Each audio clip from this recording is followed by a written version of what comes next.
Vamos a leer Oseas 3, 1 al 5. El día de hoy vamos a retomar a Oseas. Oseas va a empezar a hablar en primera persona y él nos va a demostrar un acto simbólico de restauración y esperanza, que lo vamos a ver en un momento. Pero antes, por favor, vamos a leer juntos Oseas 3, del 1 al 5, es decir, todo el versículo 3. ¿Sí? Vamos, por favor, todos juntos. Nuevamente recordarles que es necesario, por favor, que todos estemos en la misma página para que podamos entender mejor qué es lo que el texto nos quiere hablar el día de hoy. ¿Sí? Entonces vamos a leer todos juntos, Oseas 3. Entonces el Señor me dijo: ve otra vez, ama a una mujer amada por otro y adúltera, así como el Señor ama a los israelitas, a pesar de que ellos se vuelven a otros dioses y se deleitan con tortas de pasas. La compré pues para mí por 15 siclos de plata y 1,5 homer de cebada, y le dije: te quedarás conmigo por muchos días, no te prostituirás, ni serás de otro hombre, y yo también seré para ti. Porque por muchos días los israelitas quedarán sin rey y sin príncipe, sin sacrificio y sin pilar sagrado, sin efod y sin ídolos domésticos. Después, los israelitas volverán y buscarán al Señor su Dios y a David su rey, y acudirán temblorosos al Señor y a su bondad en los últimos días. Vamos a orar, queridos hermanos.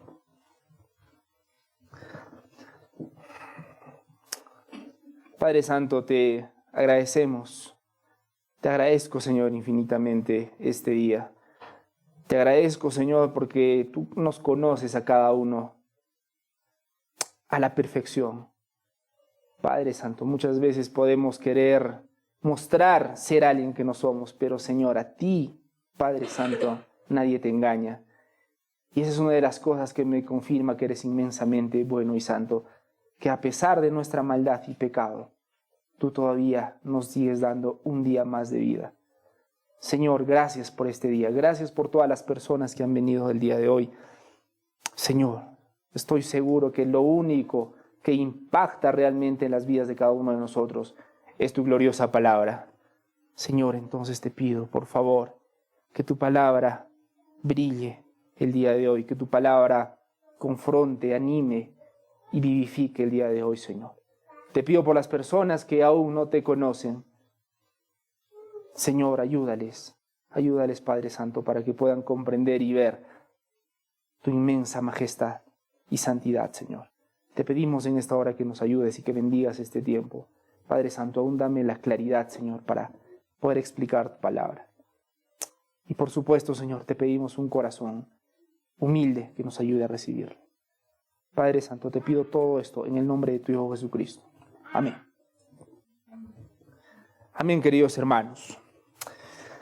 Vamos a empezar entonces con Oseas 3, del 1 al 5. Las personas que vienen con cierta frecuencia a la iglesia saben que estamos exponiendo el libro de Oseas y que Dios va a hablar a través del profeta Oseas, ¿no es cierto? Nosotros sabemos que un profeta es alguien que habla de parte de Dios y da un mensaje al pueblo de parte de Dios. Estábamos hablando también de que Oseas, también como profeta, iba a dar un mensaje a su pueblo de parte de Dios también.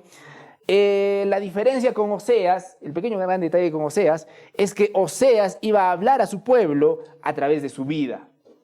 Y eso no iba a ser una labor muy genial, que digamos, porque eso implicaba casarse con una mujer adúltera. En otras Biblias dice directamente prostituta o ramera. Eso es lo que tenía que hacer Oseas. ¿Para qué? Para mostrar el amor que Dios tenía por su pueblo, por un lado, pero también para demostrar la indignidad del pueblo. Entonces, en los versículos y capítulos anteriores estábamos hablando que Dios continuamente está teniendo misericordia hacia su pueblo, está teniendo paciencia hacia su pueblo, y la vez pasada estábamos viendo que Dios estaba dando un mensaje directo a su pueblo. Bueno, el día de hoy, y en este capítulo en particular, Oseas 3, vuelve Oseas, el mismo profeta, pero ahora habla en primera persona. Regresa y Oseas empieza a hablar en primera persona. Esto es lo que pasó a continuación, ¿sí? Entonces, nuevamente, estamos viendo que Oseas escribe en primera persona lo que él hizo. Acompáñenme, por favor. Entonces, vamos a empezar a leer Oseas 13, el versículo 1. Entonces, el Señor me dijo, ve otra vez, ama a una mujer amada por otro y adúltera, así como el Señor ama a los israelitas, a pesar de que ellos se vuelven a otros dioses y se deleitan en tortas de pasas. Bueno, aquí hay muchas cosas para ver, ¿no? Porque Oseas empieza diciendo, el Señor me dijo, ve otra vez y ama a tu mujer. Entonces, eso nos da a entender que hubo una separación, entre Oseas y su esposa. Ahora, no sabemos si ese distanciamiento fue solamente físico o si fue un divorcio propiamente dicho. Los versículos anteriores no nos lo indican con exactitud. No son explícitos y nos dicen, bueno, se divorciaron. Pero algunos teólogos se animan a decir que sí, efectivamente, Oseas se había divorciado de su esposa, ¿ok? Y se había divorciado muy probablemente por la vida que tenía su esposa, porque su esposa era una mujer adúltera, según esta palabra. Entonces, regresamos aquí a Oseas 3 y Oseas dice, el Señor me dijo, ve otra vez y ama a una mujer amada por otro y adúltera. Fíjense el problema en el que se encuentra ahora Oseas, queridos hermanos y hermanas, porque bueno, Dios le había dicho, cásate con una ramera, ¿ok? Y Oseas lo hizo, ¿correcto? ¿Y qué hizo su esposa? Lo traicionó, según la Biblia, lo volvió a traicionar. Entonces yo les estaba preguntando, ¿qué harían ustedes en su lugar? Ustedes se casan, los traicionan y finalmente después de todo ese problema se distancian, ¿ok? Con esa persona que les ha hecho tanto daño, que les ha engañado, que los ha lastimado. Y ahora Dios viene y le dice, ve otra vez. Difícil, complicado. Y humanamente hablando es sumamente complicado. Porque uno no quiere volver a alguien que lo ha dañado, uno no quiere regresar con alguien que lo ha traicionado. Nadie busca una pareja así. Pero el Señor le dijo, ve otra vez. Y el problema con eso es que le dice, ama a una mujer amada por otro y adúltera. O sea, ni siquiera le dice que vuelva a casarse o vuelva a regresar con la mujer, prometiendo que la mujer iba a cambiar. Dios está mandando a Oseas que regrese con una esposa que lo había traicionado y Dios mismo le recuerda que esa esposa sigue igual, por si acaso. Y fíjense lo complicado que va a ser para Oseas hacer esto. Pero lo va a hacer. Lo va a hacer. Bueno, la narrativa sugiere nuevamente que hubo una separación debido a la infidelidad de Gomer y ahora Dios le está diciendo, ok, vuelve otra vez. Noten acá que no dice toma para ti una esposa, aquí dice toma para ti, no dice ama a una mujer. Y esto es sumamente importante porque para aumentar el pecado del pueblo se aumenta esta circunstancia. Permítanme explicarles. Aquí en el versículo 1 está diciendo Dios a Oseas, ama otra vez a tu mujer, pero está haciendo una comparación y está diciendo, así como el Señor ama a los israelitas, a pesar de que ellos también se van con otros dioses. Lo interesante acá es esto, hay una parte que es inmensamente traicionera, abiertamente infiel, y hay otra parte que es amorosa, a pesar de esa parte infiel. Entonces, y Dios le dice que lo vuelva a hacer. ¿Eso qué implica? Que el pueblo, aunque seguía siendo terco e infiel, Dios lo seguía amando.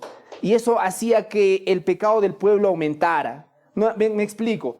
Imagínate que tú robas a una persona. ¿Okay? ¿Alguna vez han robado, queridos hermanos, amigos y amigas?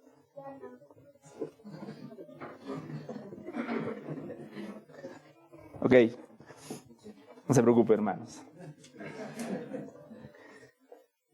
Ok, imagínate que robas algo y esa persona te descubre robando, ¿ok? Te descubre robando. Disculpen, me han distraído vuestras expresiones, perdón, hermanos. Imagínate que robas algo y te descubren robando, ¿ok? Y la persona que te descubre robando te perdona eso. No solamente te perdona, te extiende compasión. Y es más, no sé, te da algo más. ¿Qué harías tú en ese caso? Normalmente eso te humilla, ¿no? Te dice, wow, o sea, le he robado y a pesar de eso me trata bien. Imagínate que además de eso tú sigues robándole. Ok, tu caso empeora, ¿no? Tu situación es peor. Bueno, la palabra de Dios quiere decir lo mismo a los israelitas. Te he perdonado 1, 2, 3, te he perdonado 1000 veces. Pero y al mismo tiempo tú sigues adorando a tus ídolos. O como lo hemos visto en capítulos anteriores, a tus amantes. Y eso empeoraba la situación del pueblo. Ahora, esto nos muestra que la paciencia de Dios fue maravillosa porque no cesó de amar a un pueblo de quienes conocía su perversidad, que no podían ser cambiados por ningún acto de bondad, ni retenidos con ningún favor. Noten acá lo interesante, hermanos. Dios estaba entregando a su pueblo paciencia, paciencia, paciencia, amor, misericordia, pero ningún acto de bondad y ningún favor hacía que este pueblo terco y duro de cerviz, como dice la Biblia, cambiara. Entonces, Dios está demostrando algo. Acá la palabra clave, queridos hermanos, es amar. Está diciendo, ve otra vez y ama a una mujer. Lo cual lo complica nuevamente, lo complica más. Noten esto, hermanos. Oseas tiene que ir a buscar otra vez a esa mujer que lo ha traicionado, ¿ok? Y Dios no solamente le dice, bueno, corre, búscala y cásate de nuevo con ella. Dios le pide algo más complicado que eso. Ámala. Ámala. Y nuevamente, no perdamos el punto. Dios está diciendo, así como el Señor, porque ahí uno se desencaja, ¿no? Amarla. O sea, ya me ha traicionado una vez. Ahora me dices que la ame. Y ahora, Señor, tú me estás diciendo que esta mujer sigue igual. Me estás diciendo que es amada por otro y adúltera, y me estás diciendo que la ame. Pero Dios aclara esto, sí. Así como el Señor ama a los israelitas, a pesar de que ellos se vuelven a otros dioses y se deleitan en tortas de pasas. Dios quiere demostrar algo muy claro y muy puntual acá, queridos hermanos y hermanas, que Dios ama a su pueblo. Que Dios ama a su pueblo. Y lo voy a repetir una vez más, que Dios ama a su pueblo. En este versículo el Señor se quiere encargar, se quiere asegurar de que ellos entiendan que Dios los amaba grandemente. ¿Y por qué Dios quería asegurarse de eso? Porque al mismo tiempo Dios estaba recordándoles a través del profeta Oseas que los iba a castigar por si acaso. Que iban a pasar por un momento muy difícil. Ese momento nuevamente, el pueblo de Israel estaba pasando un momento genial, de apogeo, le estaban pasando muy bien, pero el profeta estaba diciéndoles que esos tiempos estaban muy próximos a terminar y que iban a ser disciplinados y iban a irse al desierto, ¿no es correcto? Entonces, cuando Dios nos humilla por medio de adversidades, ¿ok? Es necesario recordar que Dios nos ama. Dios iba a disciplinar a ese pueblo. Ese pueblo en ese momento estaba bien, ya lo habíamos comentado. Dios iba a hacerlo sufrir grandemente. La iban a pasar muy mal. ¿Cuán mal la iban a pasar? Yo les animo a leer el Antiguo Testamento, hermanos. La pasaron muy mal. Y eso nos recuerda cuando vienen los momentos difíciles de nuestra vida, complicados, cuando vienen los desiertos de la vida, lo normal es desanimarnos.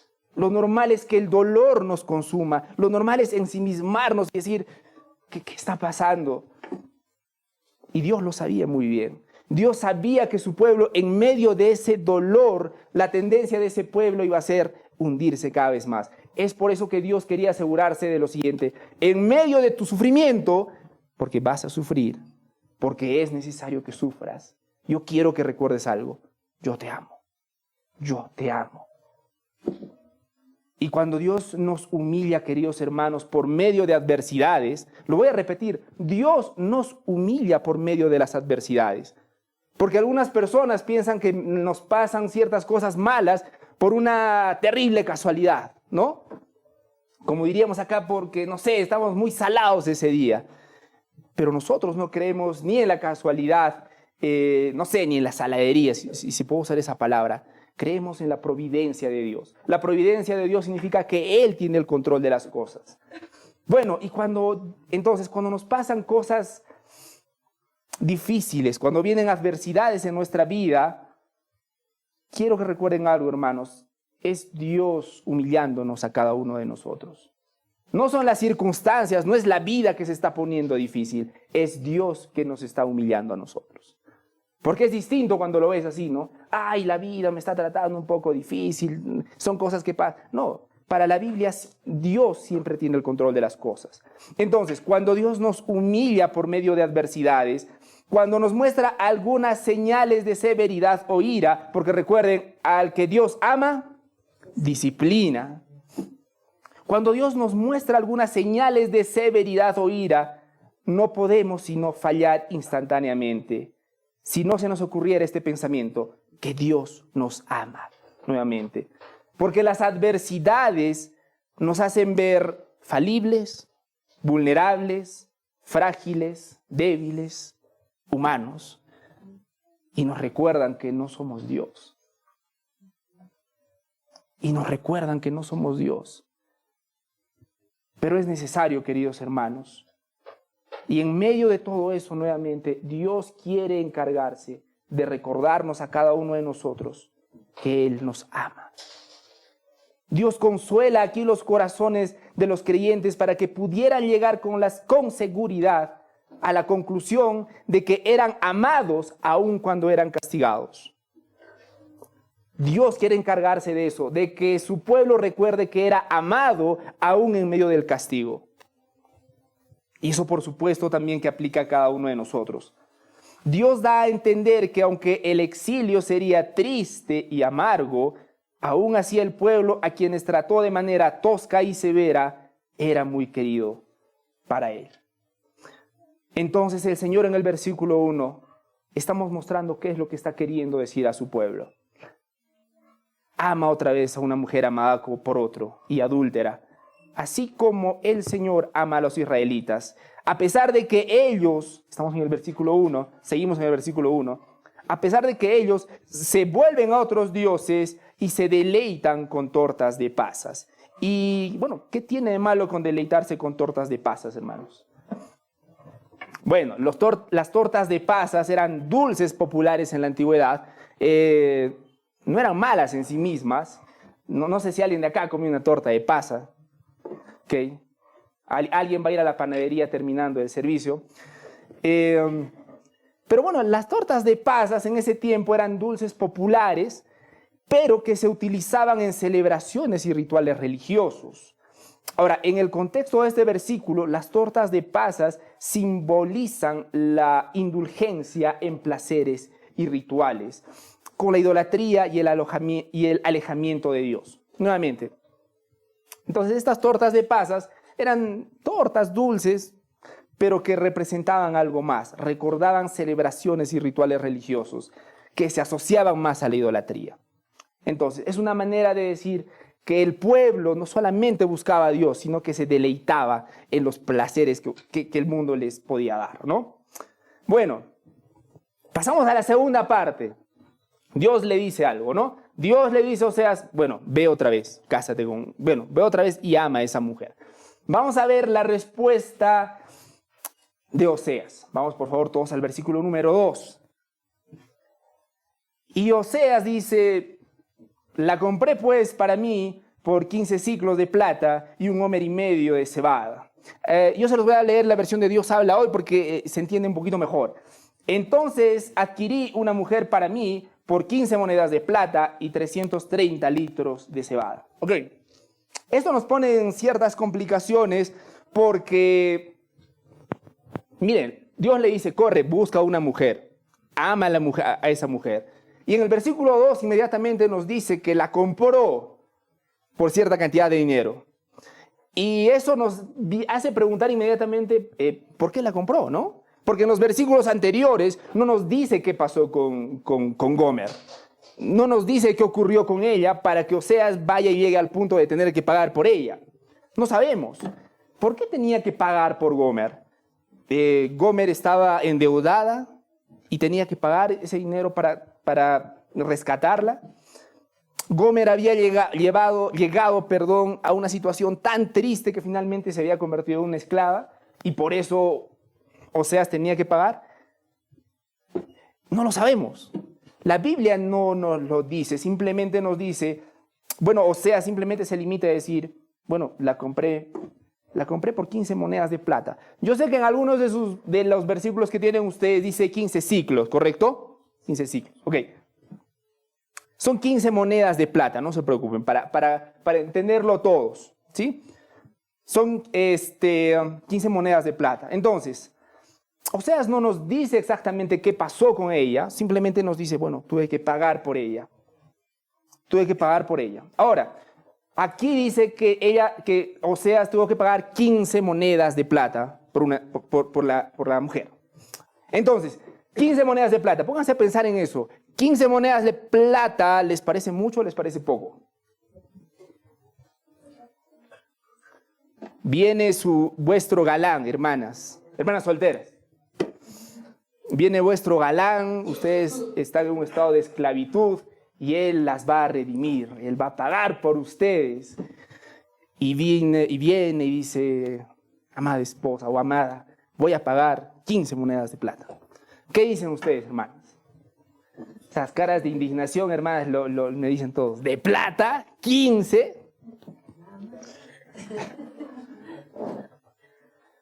Eso me hace recordar, ¿no? Cuando el galán dice, te voy a bajar la luna, ¿no?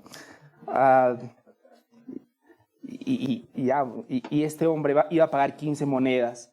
Bueno, vamos a ponerlo en contexto para saber si estas 15 monedas eran mucho o eran poco. En ese tiempo, un esclavo, por ejemplo, valía 30 monedas de plata. Valía 30 monedas de plata. Para ponerlo en contexto, un esclavo valía 30 monedas de plata y ahora viene Oseas a rescatar a la esposa y va a pagar 15 monedas de plata. ¿Eso qué quiere decir con eso? ¿Qué está queriendo decir con eso? Es evidente, tú vales menos que una esclava. Eso es lo que está diciendo. Y eso tenía un propósito, queridos hermanos. Debía quedar claro que ella no era digna de su amor. Debía quedar claro que que el rescate de ella no era por su propio mérito, sino por la bondad de su marido que la cortejaba de nuevo. Era muy poco el valor que tenía comparado al precio de un esclavo, que era 30 monedas de plata. Ahora, antes de que algunos o algunas quieran acusarme a mí, o acusar más propiamente dicho a la Biblia de machista, la Biblia no está diciendo que una mujer es indigna para un varón. La Biblia está diciendo que todos nosotros, hombres y mujeres, somos indignos ante Dios. Eso es lo que quiere apuntar. Que si se trata de darle un valor a nuestros méritos, el valor, hermanos queridos, es 0. Porque he visto las caras de ustedes, hermanos y hermanas en particular, 15 monedas. Y es la misma actitud que nosotros tenemos hacia con Dios. Porque en el fondo de nuestro corazón pensamos que nuestras buenas acciones, que nuestras obras nos hacen tener un mérito impresionante, que somos la perla de gran valor. Y eso me hace recordar que escuché una prédica en otra iglesia y, valgan verdades, esa fue la enseñanza que hizo que me decida de salir de esa iglesia. Porque ese predicador nos hablaba sobre la parábola de la perla de gran valor. Eso está en Mateo 13, del 45 al 46. Es Jesús hablando del reino de los cielos. Y se los leo brevemente. Es la parábola de la perla de gran valor. Mateo 13, del 45 al 46. Es Jesús diciendo, también el reino de los cielos es semejante a un mercader que busca buenas perlas, que habiendo hallado una perla preciosa, vendió todo lo que tenía y la compró. Ok, el predicador en esa otra iglesia decía que la perla de gran valor éramos nosotros. que nosotros éramos una perla impresionante y que Dios, al ver esa perla impresionante, dio todo lo que tenía, es decir, a su Hijo Jesucristo, no importa, porque es la perla de gran valor. Entonces nos rescató. Y el predicador decía, sí, ustedes, cada uno de ustedes somos inmensamente valiosos para con Dios. ¡Qué impresionante! Pero la palabra de Dios, si la leemos completa, y si se tratan de nuestros méritos, no somos precisamente una perla. Evidentemente aquí la perla de gran valor es el Señor, es Dios, que cuando uno ve su inmenso valor, deja todo lo que tiene y le da el lugar que le corresponde a Dios. Yo no tengo problemas para decirlo. Ese predicador estaba diciendo una de las más grandes herejías que se puede decir. Y estaba causando uno de los más grandes daños que se le puede generar a un creyente. Hacerle creer que es digno ante los ojos de Dios. Y esas son las malas noticias, hermanos. Ninguno de nosotros somos dignos ante los ojos de Dios. Nuestras mejores obras, que dice la palabra de Dios, son como trapos de inmundicia delante de su presencia. Bueno, aquellos a quienes Dios quiere dar honor y consuelo, en primer lugar, los hace sensibles a su propia indignidad. Lo voy a repetir. Aquellos a quienes Dios quiere dar honor y consuelo, en primer lugar, los hace sensibles de su propia indignidad y los lleva al conocimiento de sí mismos y a decir como el hijo pródigo, no soy digno de ser llamado tu hijo. Necesitamos llegar a ese lugar, hermanos. Y es un lugar al que muchos de nosotros todavía no hemos llegado. Yo lo digo con el mayor de los dolores y el más grande de los pesares. Muchos de nosotros no hemos llegado a este punto, que somos indignos delante de Dios. Porque Jesucristo dijo en Lucas 5:32, no he venido a llamar a justos, sino a pecadores al arrepentimiento. Pero muchos no hemos llegado al punto de que realmente somos indignos y pecadores delante de Dios. Y si nos consideramos indignos o pecadores, no nos consideramos de la manera como Dios lo ve. Y se los voy a mostrar en un momento. Bueno, seguimos en el versículo 2 y Oseas dice que además de haber pagado 15 monedas de plata, pagó algo más, ¿verdad?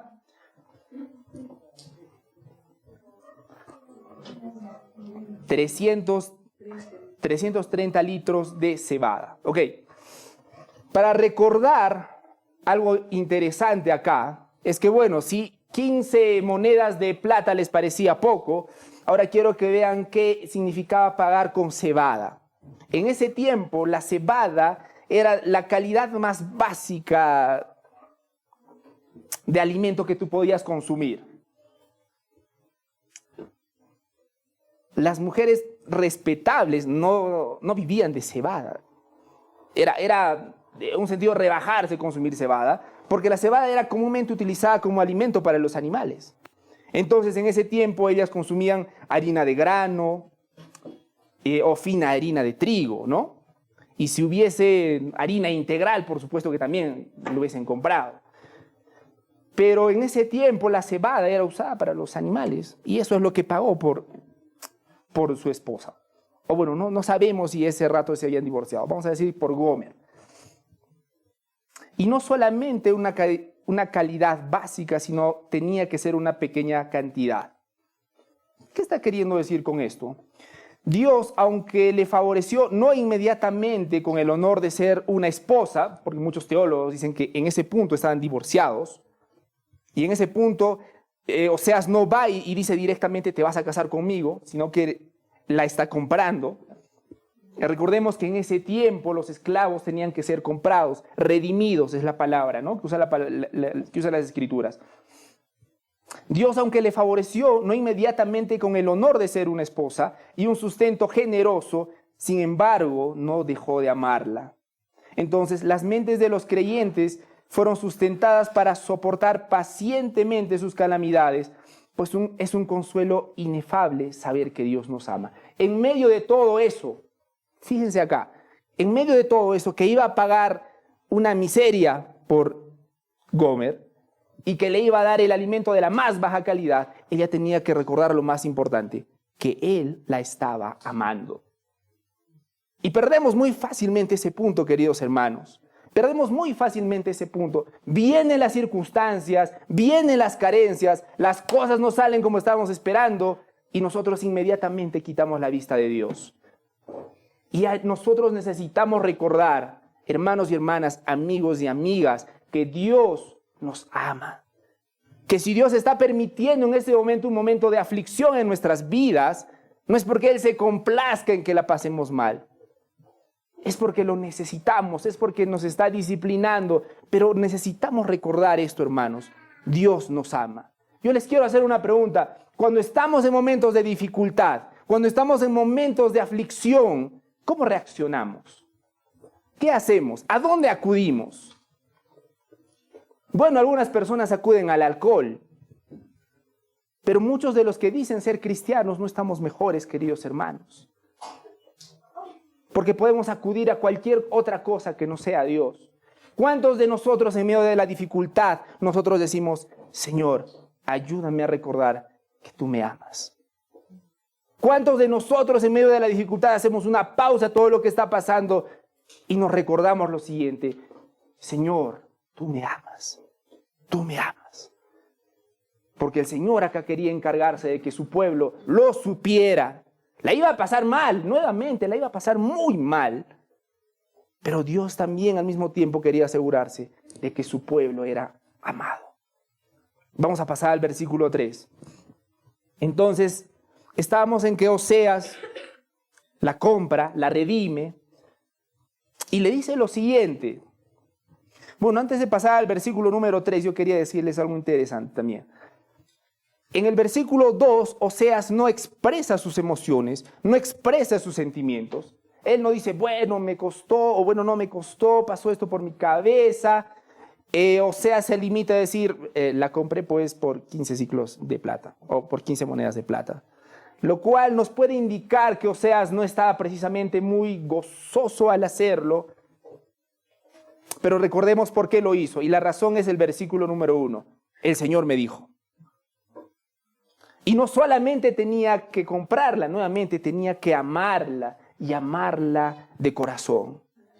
Y eso es muy aleccionador, queridos hermanos, porque nosotros tenemos que recordar y preguntarnos, ¿por qué hacemos lo que hacemos? Porque muchos de nosotros empezamos a hacer ciertas cosas esperando de que nos nazca, ¿no? ¿No les ha pasado? Yo no quiero pasar tiempo con ese hermano porque no me nace, ¿no? No me nace esos lentecitos circulares. No, me cuesta. Es una ilustración, querido hermano. Pero también hay otros modelos de lentes, también en la salida hablamos. Pero muchos de nosotros, queridos hermanos, queremos hacer eso porque me nace. Pero no debería ser el fundamento de nuestras vidas. El fundamento de nuestras vidas y nuestras decisiones debería ser, el Señor me dijo, como lo hizo Oseas. Y debemos hacerlo nuevamente de corazón. Bueno, vamos a pasar al versículo número 3.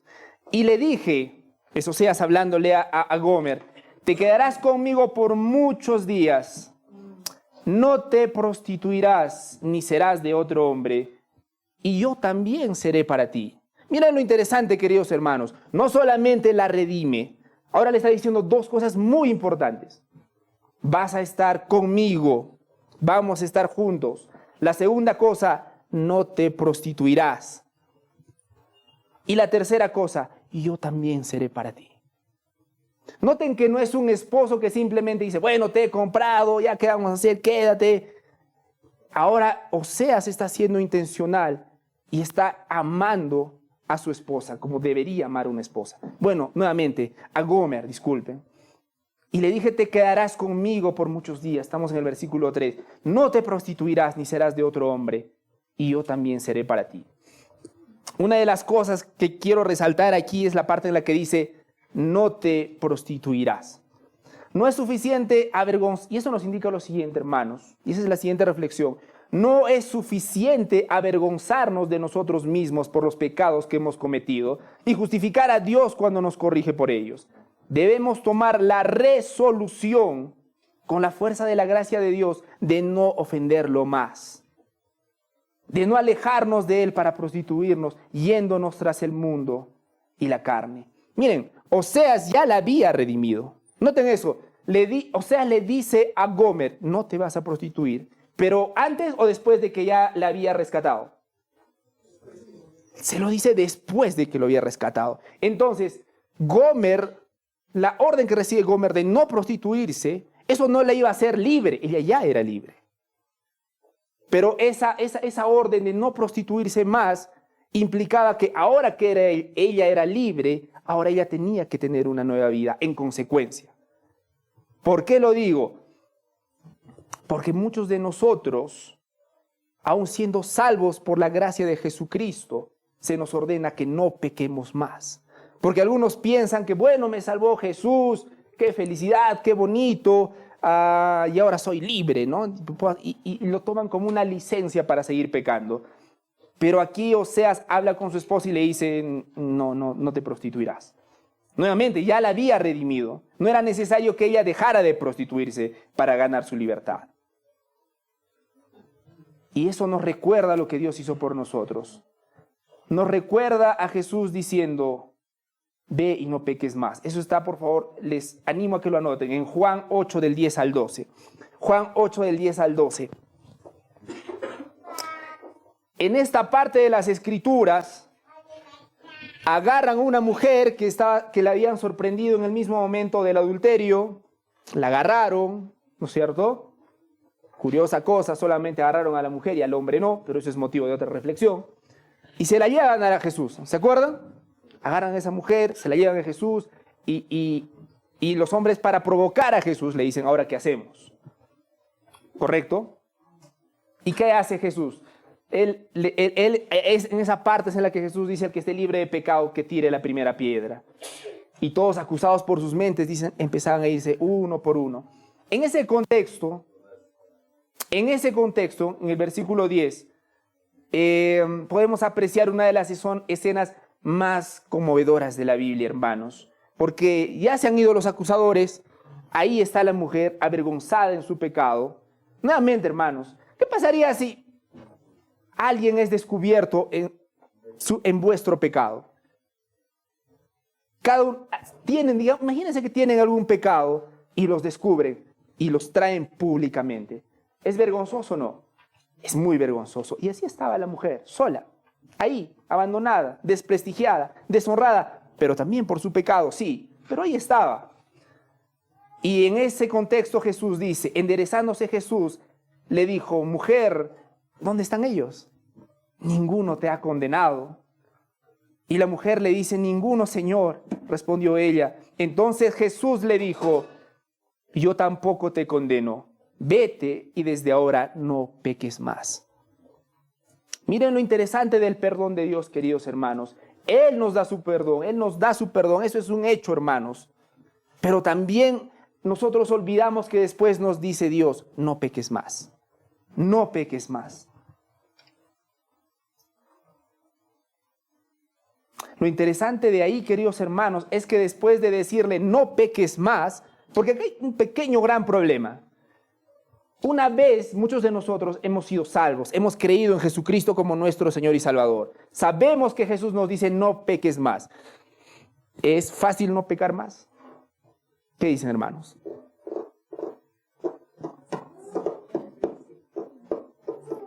No es fácil no volver a pecar más. Pero miren lo interesante que dice en el siguiente versículo. Jesús les habló otra vez diciendo, nuevamente, inmediatamente del versículo que le dice, vete y no peques más. Jesús les habló otra vez diciendo, yo soy la luz del mundo. El que me sigue no andará en tinieblas, sino que tendrá la luz de la vida. Y eso nos recuerda, queridos hermanos, que la única forma de poder caminar nuestra vida cristiana, de poder andar en la vida de santidad que Dios nos dice que vivamos, es a través de Jesucristo. Solamente viviendo y conociendo y contemplando a Jesucristo. Jesucristo no solamente se limita a decir, oye, ya te he perdonado y desde ahora una más, ya fuiste. Da a entender que Dios nos manda a nuestra suerte, ¿no? Nos perdona y a nuestra suerte. Pero eso no es lo que quiere Dios. Dios siempre ha querido una comunión con nosotros. Y por eso Dios da la solución. Dice, no peques más, y al mismo tiempo nos recuerda cuál es esa solución y cuál es el sustento para que no pequemos más. Yo soy la luz del mundo, dice Jesús. El que me sigue no andará en tinieblas. Quiero hacer una pausa acá, queridos hermanos y hermanas, amigos y amigas, porque lo pasamos por alto muy rápido. Jesús dice, el que me sigue no andará en tinieblas. Lo voy a repetir, es Jesús diciendo, el que me sigue no andará en tinieblas. Entonces, hermanos, cuando estemos luchando con algún pecado en particular, es necesario que recordemos este versículo. Porque muchos de nosotros, bueno, algunos acá estamos luchando con pecados particulares y es parte de, pero estamos tratando de librar esa batalla en nuestras propias fuerzas. Y estamos buscando cualquier cosa que nos ayude menos Jesucristo. Y eso, ya te consta, no está funcionando ni va a funcionar. Porque Jesús dijo, apartados de mí nada podéis hacer. Si estamos luchando con un pecado en particular, recordemos, hermanos, Jesucristo es la solución. Y yo no sé si tú estás acudiendo a Jesucristo. Jesucristo dijo, al que el Hijo hace libre, es libre en verdad. Y si la palabra de Dios lo dice, yo lo creo, hermanos. La semana pasada estábamos evangelizando, estábamos saliendo a evangelizar y nos tocó evangelizar dentro de todas las personas un grupo de muchachitos, jovencitos, adolescentes.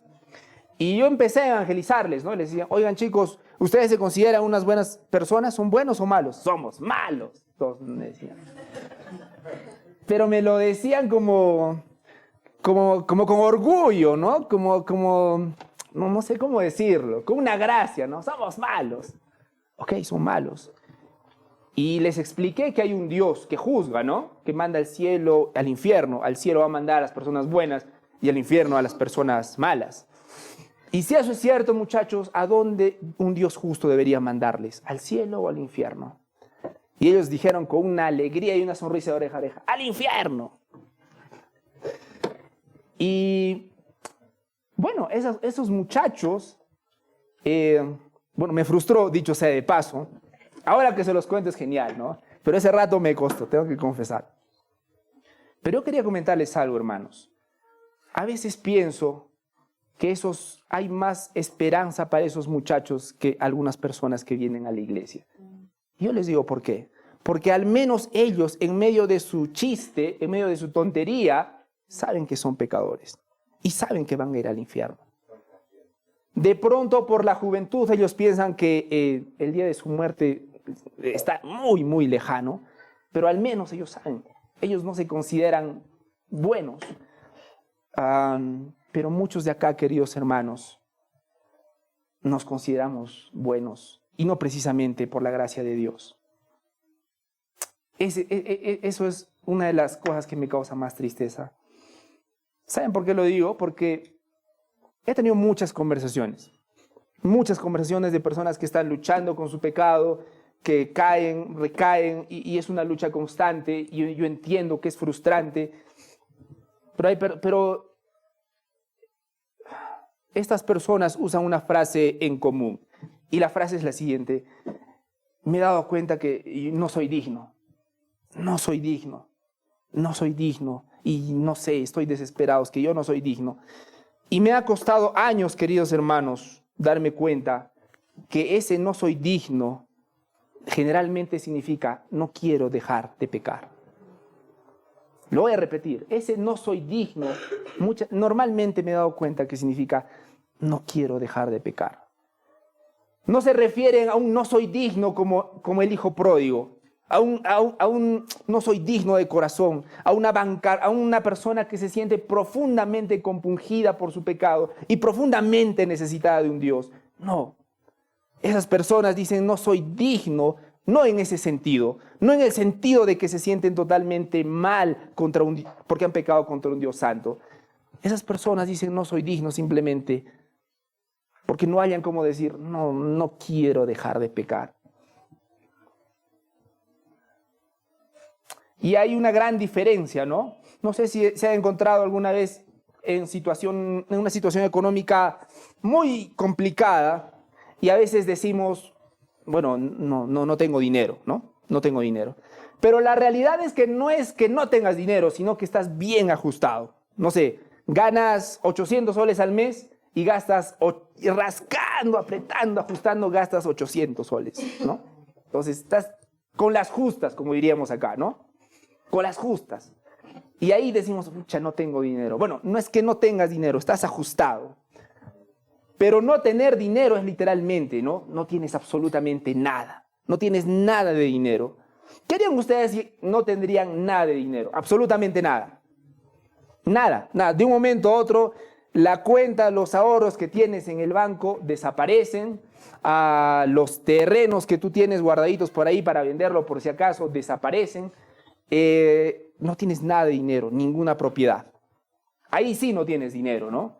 Y esa sí es una situación desesperante. ¿Me dejo entender? Bueno, ahí es donde Dios necesita que estemos cada uno de nosotros. ¿Por qué lo digo? Porque necesitamos ver algo que muchos teólogos dicen, nuestra bancarrota espiritual. Nuestra bancarrota espiritual. Porque muchos de nosotros decimos, bueno, no soy bueno, soy pecador, pero no lo dice en el sentido profundo de la palabra. No lo dice como lo muestra la palabra de Dios, que estamos quebrados espiritualmente. Muchos de nosotros dicen, bueno, soy pecador, pero no porque se sientan profundamente pecadores, simplemente se sienten un poquito mal. Y eso es grave, queridos hermanos, porque eso no nos lleva al punto de reconocer, no soy digno. Porque cuando decimos no tengo dinero y en realidad tenemos nuestros ahorritos, bueno, en realidad no es que no tengamos dinero. En ese mismo sentido, cuando nosotros decimos, bueno, soy pecador, pero en el fondo te sientes una persona regular, es muy complicado que vayas y te humilles ante Dios. Es muy complicado. Y en el versículo número 4, el versículo 4 y 5 nos habla directamente sobre la aplicación que va a dar a su pueblo. Entonces vamos a leerlo. Porque por muchos días los israelitas quedarán sin rey, sin príncipe, sin sacrificio y sin pilar sagrado. Son muchos sin, ¿no? Los iba a despojar de muchas cosas, hermanos. Sin efod, sin ídolos domésticos. Y la palabra acá está dando a entender que Dios está anunciando que Israel pasará por un periodo sin muchos de los elementos clave que eran parte integral de su vida religiosa y nacional. Se les iba a quitar un rey y un príncipe. Eso representa el liderazgo político y nacional de Israel. Se les iba a quitar los sacrificios. Eso refleja la ausencia del culto formal en el templo. Se les iba a quitar la estatua. Eso se refiere a los ídolos paganos que Israel había estado adorando. Pero también dice que se les iba a quitar el efod. Y el efod era una vestimenta sacerdotal.